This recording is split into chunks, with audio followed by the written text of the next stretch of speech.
लग गए, जिस पल करने लग गए उसी पल हमारी विपत्तियां नष्ट हो जाती है। बोले भूतेश्वर महादेव की जय।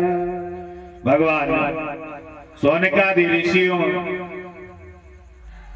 सूत जी महाराज वर्णन करते हुए कह रहे हैं कि हे सौनकादि ऋषियों, भगवान शिव लिंग को नमस्कार करके अनन्य मन से अनेक प्रकार के पूजा वस्तुओं से जो पूजन करता है उसको अंत में शिवलोक की प्राप्ति होती है।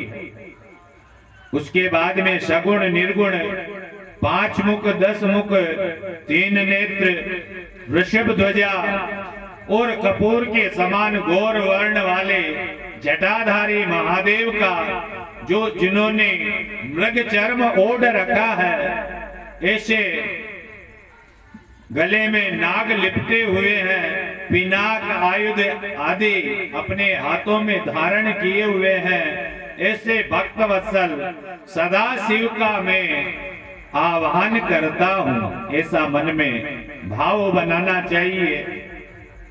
और अंत में जो भी वस्तुएं आपके पास हैं, चंदन, अक्षत, बेलपत्र, जल, वो जो भी आपके पास वस्तु है भगवान शिव के अर्पण कर देना चाहिए। कोई गीत से अभिषेक करता है, कोई शक्कर से अभिषेक करता है, कोई सुगंधित जल की धारा चलाता है, कोई गंगा जल से और कोई चंदन मिलाकर जल चढ़ाता है। देखिए अनेक द्रव्य हैं, सभी द्रव्यों का अलग अलग लाभ है। भगवान शंकर का दूध चढ़ाने से सुख समृद्धि होती है, भगवान शंकर के दही चढ़ाने से कामनाओं की पूर्ति होती है, भगवान शंकर के घी चढ़ाने से समस्त सुखों का मनवांछित फलों की प्राप्ति होती है, भगवान शंकर के शहद चढ़ाने से, मधु चढ़ाने से भगवान शंकर आरोग्यता प्रदान करते हैं, निरोगी बनाते हैं। भगवान शंकर के शक्कर चढ़ाने से आदमी के पास बुद्धि आती है और गन्ने का रस चढ़ाने से लक्ष्मी की प्राप्ति होती है। इस प्रकार अनेक प्रकार के जो वस्तुएं हैं, अनेक पदार्थ हैं, उनसे अलग अलग भगवान की अभिषेक करने से अनेक मनोकामनाओं की पूर्ति होती है। 5 बत्ती बनाकर आरती दिखावे, और आरती करने का क्या तरीका होता है? 4 बार पैर की, एक नाभि मंडल की 2 बार और मुख के सामने 1 बार। ये संपूर्ण आरती 7 बार करनी चाहिए। तत्पश्चात मुखमंडल पर और उसके बाद वापस 7 बार सर्वांग सभी अंगों की होनी चाहिए। और गुरु के निर्देशानुसार मंगलकारी मंत्रों का उच्चार करना चाहिए। उसके बाद में भगवान शिव के पुष्प अर्पण करने चाहिए। पुष्प अर्पण करने के बाद ब्रह्मा जी महाराज कहने लगे कि कमल, बेलपत्र, शतपत्र, शंख, पुष्प इत्यादि से जो पूजन करता है भगवान शंकर का, उससे लक्ष्मी की प्राप्ति होती है। ये जो बेलपत्र है ना, बेलपत्र, ये बेलपत्र कहां से उत्पन्न हुआ आप जानते हैं? ये बेलपत्र माता लक्ष्मी के स्तन से उत्पन्न हुआ है। माता लक्ष्मी के स्तन से उत्पन्न होने के कारण बेलपत्र चढ़ाने वाले को लक्ष्मी की प्राप्ति होती है। भगवान शिव के 1 लाख कमल के पुष्प चढ़ाने वाला, पूजा करने वाला, उसको लक्ष्मी की प्राप्ति होकर समस्त पापों से छुटकारा मिल जाता है। भगवान की शंख पुष्पों के, शंख पुष्पी जानते हैं, नाम सुना होगा कभी। शंख की तरह उसके फूल आते हैं, उसे शंख पुष्पी कहा जाता है। उसके पुष्पों से भगवान शिव की पूजा करने पर विशेष लाभ प्राप्त होते हैं। अगर कोई बीमार है तो 50,000 शिवलिंगों का पूजन करे, मिट्टी के बनाकर पार्थिव शिवलिंग 50,000 बना ले और उनका पूजन करे तो वह बीमार व्यक्ति स्वस्थ हो सकता है। कन्या की किसी के मन में इच्छा होती है कि मुझे तो कन्या की प्राप्ति करनी है, मुझे तो हे महादेव कन्या मिलनी चाहिए, तो कन्या प्राप्ति की जो कामना करता है वह 25,000 पार्थिव शिवलिंग बनाकर उनकी पूजा करे। विद्या के जो प्राप्त करने वाला है, विद्यार्थी जो होता है कि मुझे तो शिक्षा में सबसे अग्रणी रहना है, तो वह 12,500 पार्थिव शिवलिंगों की जो पूजा करता है उसको भगवान भोलेनाथ की कृपा से इतनी विद्या ग्रहण हो जाती है कि वह हमेशा अव्वल ही रहता है। प्रखर वाणी करने के लिए भगवान शंकर की घी से पूजा करनी चाहिए। घी से अभिषेक करने वाले की वाणी प्रखर हो जाती है, उसके सामने कोई अच्छे से अच्छा वक्ता भी नहीं टिक पाता है। 1000 पुष्पों से भगवान शिव की पूजा करने से यश में वृद्धि होती है, वाहन की प्राप्ति होती है। इस प्रकार से गंगा जल गन्ने के रस की जलधारा शिव को प्यारी है। पिपलाद कौशिक गादि मुनि का जपयति मंगलकारी है। भगवान शंकर के गंगा जल, गन्ने का रस, जल की धारा बहुत शंकर को प्यारी है। पिपलाद ऋषि, कौशिक ऋषि और गादी सुत विश्वामित्र ऋषि, इनके नाम, इनके जप भी बड़े मंगलकारी हैं। नारद जी महाराज ब्रह्मलोक में जाकर ब्रह्मा जी से पूछने लगे कि आपने हंस और विष्णु ने वारा नारायण का रूप जो बनाया, उस रूप में आपको क्या आवश्यकता पड़ गई जो आपको ये रूप बनाए? तो ब्रह्मा जी महाराज कहने लगे कि इस सृष्टि शिव जी के निर्देशानुसार ही चलती है। जैसा शंकर चाहते हैं वैसा ही ब्रह्मा और विष्णु को करना पड़ता है। नमस्कार करने के बाद में शंकर भगवान को प्रणाम करना पड़ता है और शंकर भगवान के ब्रह्मा जी महाराज नारद जी से कहने लगे कि हमारे बीच में विष्णु और हमारे बीच में एक बार ऐसा विवाद हो गया था और शिव ने अपना एक स्तंभ, लिंग रूपी स्तंभ हमारे दोनों के बीच में रख दिया। उस स्तंभ का मूल खोजने के लिए मुझे हंस बनना पड़ा और विष्णु को शुकर बनना पड़ा, वरा बनना पड़ा। ब्रह्मा जी कहने लगे, हे नारद, कल्प भेद से दक्ष की जो 60 कन्याएं हुई, उनमें से 10 कन्याएं धर्म को दे दी गई और 27 कन्याएं चंद्रमा को, 13 कन्या कश्यप जी को और 4 कन्या गरुड़ जी महाराज को और 2-2 कन्या भृगु, अंगिरा और कृष्ण दी गई। इन्हीं कन्याओं से सारा जगत चला। दक्ष के जो कन्याएं थी तीन रूप वाली है। सती शंकर को ब्याही गई। जो दक्ष की जो पुत्री थी सती, उसका विवाह शंकर भगवान के साथ किया गया। उन्होंने पिता के यज्ञ में शिव जी का जो अपमान हुआ था, उस अपमान को देखकर अपना शरीर ही त्याग दिया था। पुनः दूसरे जन्म में पार्वती के रूप में शिव का सानिध्य पाया और इसी के नाम से कल्याण करने वाले अनेक नाम कहलाई। माँ जगदम्बा पार्वती के रूप में आने के बाद में अनेक कल्याणकारी नामों से जानी गई। कौन कौन से?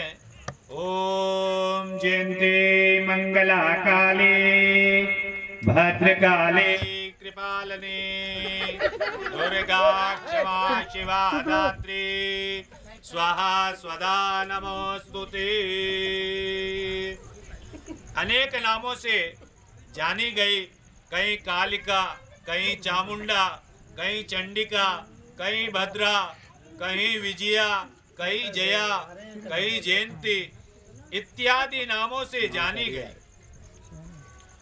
भगवान की शंकर की कभी कोई भी पूजा कर रहा है या अर्चन कर रहा है, उसकी निंदा नहीं करनी चाहिए। जो शंकर की निंदा, शिव पूजन करने वाले की जो निंदा करता है, वह नरकगामी होता है। सुंदर कन्या से कर विवाह, फिर भी संतोष न पाता था। चोरी चुगले मदिरा पी कर नित्य वेश्या के घर जाता था। जो दुराचारी होता है, उसका सुंदर कन्या के साथ विवाह होने के बाद भी वह संतोषी नहीं बनता। वह हमेशा दुष्कर्म करता, चोरी करता, चुगली करता, मदिरा पान करके, वेश्या गमन करके वह अंत में नरकगामी बन जाता है। इसलिए हमेशा ध्यान रखें कि शिव का नाम जपते रहें। शिव पूजा नहीं कर पा रहे, कोई बात नहीं, लेकिन नाम तो जप ही सकते हैं। और कोई पूजा कर रहा हो ना, तो उसको भी यूँ नहीं करना है कि बड़ा भक्त बना फिर। वो जो कर रहा है अच्छा कर रहा है। किसी की निंदा नहीं करनी चाहिए। भगवान ब्रह्मा जी कहने लगे, हे नारद, पहले कल्प में मेरे मानस पुत्र पुलस्त से विश्रवा का जन्म हुआ और उनका पुत्र वैश्रवण हुआ और उससे महान तपस्या करने के बाद में जब भगवान शंकर प्रसन्न हुए तो उनके घर कुबेर का जन्म हुआ। शिव भक्ति का आश्रय, दीपदान का आश्रय लेकर शिव की जो काशी नगरी है उसको वैश्रवण ने प्राप्त किया। फिर वहाँ काम क्रोध रूपी विघ्नों से उपराम होकर प्राणायाम के माध्यम से निर्मल दृष्टि प्राप्त करके शिवलिंग का निर्माण करके सद्भावना से नित्य शंकर की पूजा करता था। शंकर भगवान कहने लगे, यज्ञदत्त पुत्र, हम तुमसे बड़े प्रसन्न हैं। तुम जो भी वरदान मांगना चाहते हो सो मांग लो। अधिपति यक्ष और किन्नरों के अधिपति और धनाधिपति भी होंगे। भगवान शंकर ने उस वैश्रवण के पुत्र को क्या वरदान दिया कि तुम बड़े हमारे भक्त हो, तुम यज्ञ कर रहे हो, यज्ञदत्त के पुत्र हैं, तो आप अधिपति होंगे। सभी निधियों का खजाना आपके पास होगा, सभी यक्षों के राजा आप होंगे और सभी किन्नरों के अधिपति भी आप होंगे। यहाँ तक कि ही नहीं, सभी धनों के मालिक भी आप होंगे। देखिए, हम सब दीपावली आते ही क्या करते हैं? लक्ष्मी माता के पीछे पड़ जाते हैं। ओम जय लक्ष्मी माता। कभी भी किसी को भी देख लेना, दीपावली आते ही लक्ष्मी की तो खेर नहीं, है ना? जबकि लक्ष्मी तो केवल देवी, अधिष्ठात्री देवी है। कुबेर के पास है चाबी तो, और कुबेर चाबी कब खोलेगा? जब आप भगवान शंकर की भक्ति करोगे, क्योंकि कुबेर कैलाश में ही निवास करता। इसीलिए हमेशा शंकर की ही उपासना करें। लक्ष्मी के जितने अपन पीछे दौड़ेंगे ना, लक्ष्मी आगे आगे भगेगी, और अपनी जेब में जो पड़ी है ना, उसको भी खर्च करवा देगी वो। कि फलानी जगह जाएंगे, इतना कमा के लाएंगे, तो यहाँ से जो किराया था वो लेके गए, आगे रास्ते में गए, कहीं जेब कट गई, अब जहाँ जाना था वहां तक भी नहीं पहुंच पाए। तो लक्ष्मी के पीछे दौड़ना नहीं है। काम करने जाओ, ये नहीं कह रहा हूं कि काम करने नहीं जाना, लेकिन हमेशा पैसा पैसा पैसा पैसा नहीं करना चाहिए। आपको पता है कि ये मनुष्य है ना, जिंदगी भर, जीवन भर केवल हाय धन हाय धन हाय धन करता दौड़ता फिरता है।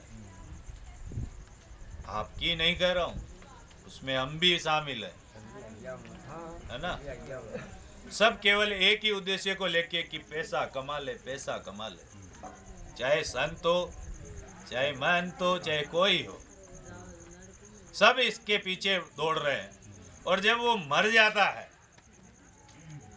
तो आपको पता है कि उसके ऊपर वो ताल मकाने और पैसे क्यों फेंके जाते हैं?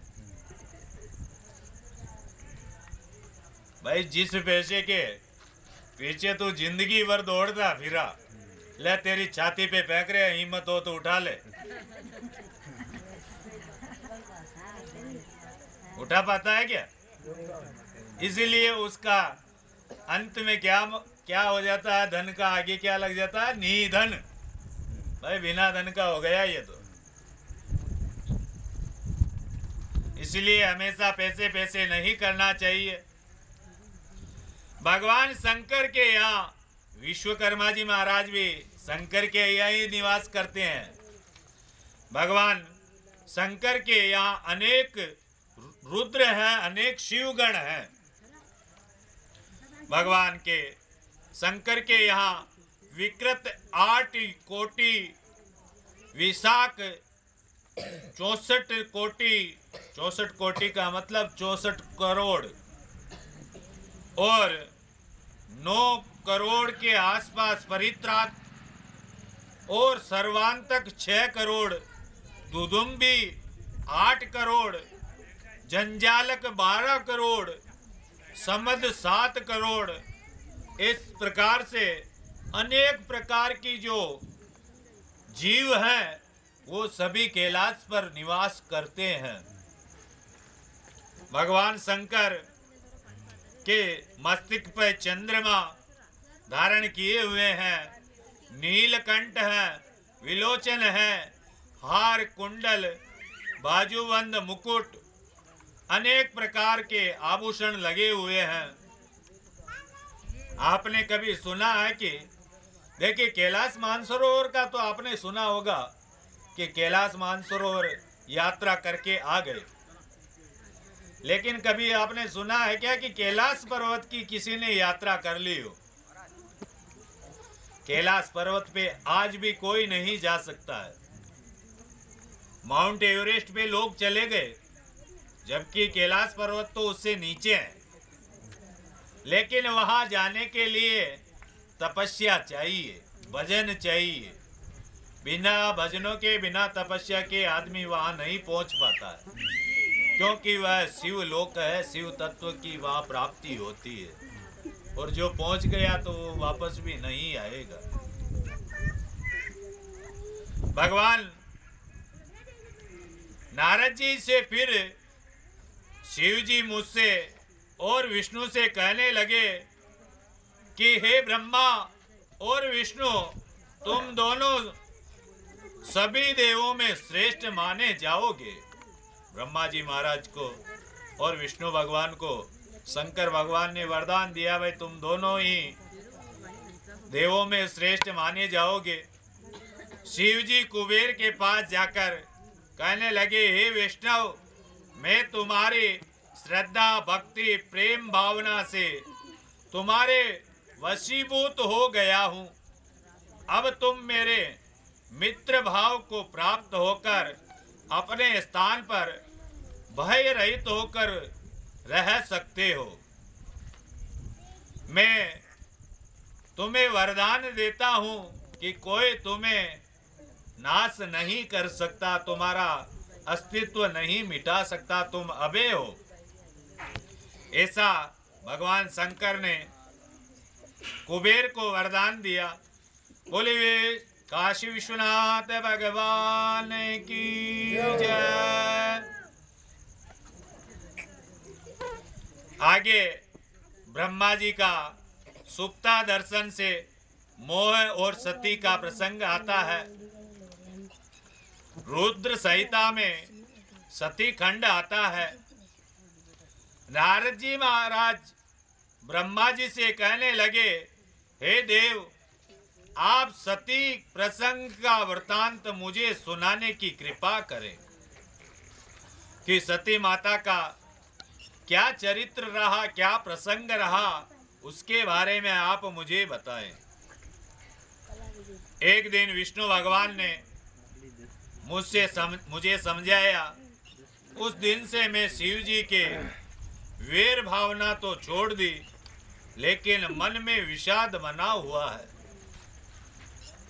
शिव जी को मोहित करने के लिए मैंने अपने, ब्रह्मा जी महाराज क्या कह रहे हैं नारद जी से, कि शिव जी को मोहित करने के लिए, शिव जी को मेरी तरफ आकर्षित करने के लिए मैंने अपने पुत्र की, जो पुत्री थी, दक्ष की जो पुत्री सती थी, उसको शंकर के साथ विवाह करने के लिए कह दिया। और उससे मैंने देखा भाई कि हम दादी सुसरा जी बन जाएंगे तो हमारी और इज्जत होएगी। और सती ने क्या किया कि वहां दक्ष के यज्ञ में बिना बुलाए ही वो चली गई। और यज्ञ मंडप में शिव जी का भाग नहीं देखकर, शिव जी का स्थान नहीं देखकर, वह मंद बुद्धि पिता को कहने लगी कि हे मंद बुद्धि दक्ष, तूने शिव जी का अपमान कर दिया, शिव जी का अपमान करके तूने अच्छा नहीं किया। और ऐसा कहकर सती यज्ञ मंडप में ही अपने शरीर को त्याग दिया। और जब यह समाचार शंकर भगवान को मिला तो शंकर भगवान पे कोई असर नहीं पड़ा। और जब शंकर भगवान को कहा गया कि आपके शिव गणों को मारा गया, रुद्र गणों को पीटा गया और सती ने आत्मदाह कर लिया, इतना सुनकर भगवान शंकर क्रोधित हो उठे और उन्होंने अपनी भुजाएं यो फैलाकर अपनी जटा से एक जटा उखाड़कर पृथ्वी पर फेंकी, जिससे वीरभद्र उत्पन्न हुआ। बोले वीरभद्र भगवान की। शिव जी को वीरभद्र कहने लगा कि प्रभु मेरे लिए क्या आज्ञा है। शंकर भगवान ने वीरभद्र को आदेश दिया कि जा और यज्ञ सहित यजमान को नष्ट कर दे। वीरभद्र जब चला तो ऐसे चला मानो कोई बड़ा भयंकर चक्रवाती तूफान आ रहा हो। धूल उड़ती हुई चक्रवात की तरह यूं गोल घूमती हुई जा रही थी। उधर यज्ञ मंडप में पहुंचकर वीरभद्र ने वहां जाकर पूरा यज्ञ मंडप उखाड़कर फेंक दिया। पूषा नाम का जो देवता था उसका दांत तोड़ दिया। और भृगु जी महाराज थे जो यो बार बार दाढ़ी पे हाथ घुमाते थे, तो उनकी दाढ़ी उखाड़ दी। और जो एक भग देवता थे उनकी आंखें फोड़ दी। और दक्ष का तो सिर ही धड़ से अलग कर दिया। तदंतर सभी देवता विनती करने लगे। भगवान शिव ने यज्ञ मंडप में जाकर दक्ष के अज का बकरे का सिर लगाकर यज्ञ को संपन्न करवाया। और उसके बाद में भगवान सती ने तो यज्ञ मंडप में अपना शरीर भस्म किया था। उससे उत्पन्न ज्वाला को लेकर शंकर भगवान चलने लगे, तो वहां से वह सती की जो ज्वाला थी वो ज्वाला माई कहलाई। बोलो ज्वाला माता की। और ज्वाला माई के नाम से पूजी जाने लगी। इसी कारण हिमालय की पुत्री हुई और पार्वती के नाम से वह विख्यात हुई। सती का दूसरा जो जन्म था वह पार्वती के रूप में हुआ। और हजारों वर्षों तक तपस्या करके शिव जी को अपना पति रूप में प्राप्त किया। जो इस कथा नक को श्रद्धा से सुनता है वह समस्त पापों से मुक्त होकर शिवलोक को प्राप्त होता है। भगवान नारद जी कहने लगे, हे ब्रह्मा जी, आप इस कथानक को विस्तार पूर्वक सुनाइए। पार्वती जी के उग्र तप तथा शिव विवाह का जो विस्तार है इसके बारे में वर्णन कीजिए। ब्रह्मा जी महाराज कहने लगे, यह कथा पहले शिव जी ने विष्णु को और विष्णु ने मुझे सुनाई थी। और उसी प्रकार से कथा मैं तुमसे कहता हूँ। जो आगे यह कथानक जो कथा है वह मैं तुमको सुनाता हूँ। उसी कथा शिव पार्वती का विवाह का प्रसंग